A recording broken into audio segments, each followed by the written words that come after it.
Hey, what's up, house groups? Welcome to week 2 of From Me to Free. This series where we're talking about some of the things that hold us back from the lives and the futures God has for us. And last week we talked about bitterness, which is pretty easy to have a small group discussion about because we're all willing to admit that someone else has done something terrible to us and we're angry at them. This week we're talking about greed. And that one's harder because we don't like to admit we struggle with it at all. So maybe tonight, for the sake of discussion, just talk about you, but pretend you're talking about like a friend or someone else. Talk about yourself in the third person. Like, I have this friend and she really struggles with materialism. Or I know a guy who's stingy. And that way we can be real with each other without being real with each other. About the fact that materialism and selfishness and greed dominate not just our culture, but our own hearts as well. And I said on Sunday that greed flows out of this idea that I owe me. I owe me everything I want, and no one else is going to give it to me, so I got to go out and I got to get it, and I got to reach for it, and I got to grab it, and I got to cling to it really tightly so that I can have everything I need and everything I want, and I can have enough. But I'm convinced that mindset of I owe me and I got to get it and I got to cling to it leaves us in a space of perpetual dissatisfaction. Because we never have everything that we want. Materialism keeps us focused on what we don't have rather than what we do have. And so we never have enough, and we're always dissatisfied and deeply ungrateful for what we do have because we're yearning for more and more and more and more. And it becomes a prison that locks us away from the future of love and generosity that God has for us, that ultimately sucks the life out of us. Because we can never see the good in the world, and we can never become part of what God wants to do in the world, because materialism and selfishness and greed have their tentacles locked around our souls. And God tells us there's an alternative way to live. It's called generosity. There's a really cool story in 2 Corinthians about like these desperately poor Christians in Jerusalem. They just had nothing, absolutely nothing, and they were terribly in need. And at this point, in the very, very early days of the church, like the Jewish Christians and the Gentile Christians were still kind of divided. But then Paul went on this missionary journey to Macedonia. And he told these churches in Thessalonica and Philippi and Berea about how desperately poor the Christians were in Jerusalem. And he writes to the church in Corinth about how they were like, well, we got to give then. We got to give big. And these Christians in Macedonia gave. And Paul says they gave beyond their means. They weren't rich either. Some of these people had no business giving as much as they gave, but they gave a ton of money to help the poor Christians in Jerusalem. Why? Like, why would they do that? How would they do that? Paul tells us their love and their joy overflowed into generosity. Like the love that they had for one another and the love they had for God and the joy they had at the incredible generosity of God stepping in to humanity and giving his life so they could be saved. Their love and their joy overflowed into generosity. And then Paul says that generosity influenced all the other churches. Everyone else looked and they're like, man, if Philippi can give that much, if the poor people in Thessalonica can give that much, we can give too, we can give too, we can give too. And this moment, I think, in 2 Corinthians 8 and 9, changed the world. Okay, because these poor churches gave so big and so generously out of love and out of joy that it influenced the rest of the church in the first century, and that church influenced the course and direction of the history of the Western world. I said this on Sunday, I'll say it again. I believe that generous people are the culture shapers.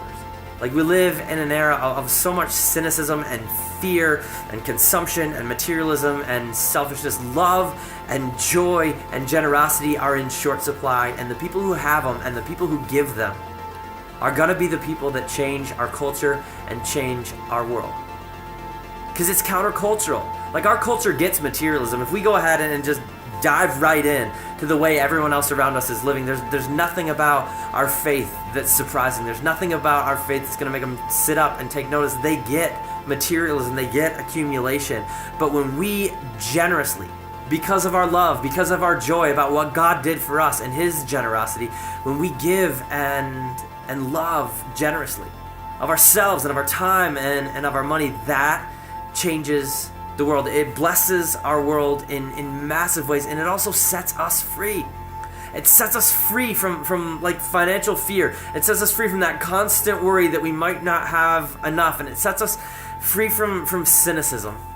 I think one of the biggest hindrances to generosity in my life, and probably in yours too, is fear and cynicism. Like, if I give, then I might not have enough for me, and why should I give it away anyway? Like, the money that I have, it came to me for me. It came to me because I worked hard for it, and then shouldn't I just keep it?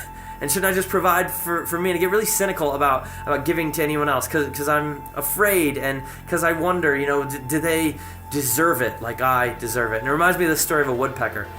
There were a bunch of woodpeckers one day trying to get some bugs, and they're pecking at trees in the middle of a storm. And one woodpecker was going to town, and a bolt of lightning hit the tree that he was on, and it split it in half.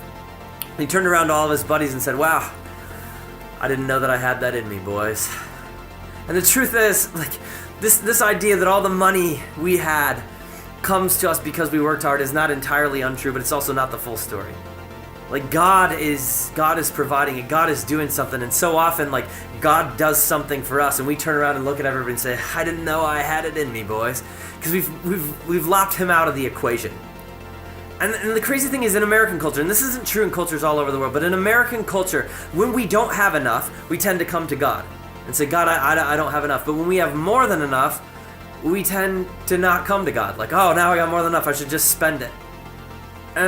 Maybe, just maybe, when we don't have enough, we should come to God and trust that He's the provider. And maybe, just maybe, when we have more than enough, we should come to God and trust that He's the provider and say, "God, what is it that you want to do here? How is it that you want to use what you've given me to bless me and to bless my family and to bless my world?" And we do that because of love. And we do that because of joy.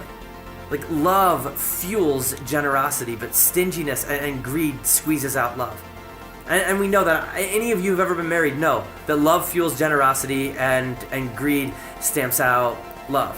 Or just like in my own life, right? We got 4 small kids, and there are nights sometimes when I work late, and every once in a while, like, I work late, I come home, I'm exhausted, and you know what? Our house is messy, and there's toys everywhere, and there's not dinner ready.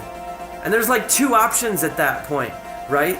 Love can fuel generosity, or selfishness and greed and thinking me first can squash out love. I can be like, "Well, why is there not? Why is this not? Why do I not have? Why is it not all the way that I want it to be? What is missing for me?" Or I can look around and be like, "Wow, I do not want to trade jobs with my wife. Holy smokes, how hard would it be to have these 4 crazy kids and the whole rest of the neighborhood running around, getting out toys?" And I can say, "Hey, how can I help you right now? How can I help you clean up and get dinner? And then probably you should go to Target for a little while," because, like, and it's just this different concept. Like, is my love going to fuel generosity, or is my selfishness going to stamp out my love? And those are the only 2 options. And so I want to challenge us this week to let the love that God's shown us and the generosity God's shown us fuel love and generosity in our lives, because I believe it'll change our world. And like I said on Sunday, if we want to be generous, if we want to stamp out and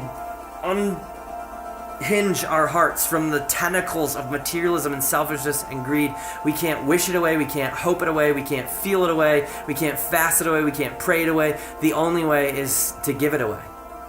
So I just challenge you this week to think about how you can live out the love of God by coming to Him with open hands and being generous to your world, because generosity is love lived out. And when we live that love out in this world of fear and materialism and cynicism, it will change our world and it'll change our lives. And that like being set free from this prison of fear and greed to the lives and the futures God created us for. We're not only are we living better, but we're making a bigger impact. That's worth chasing.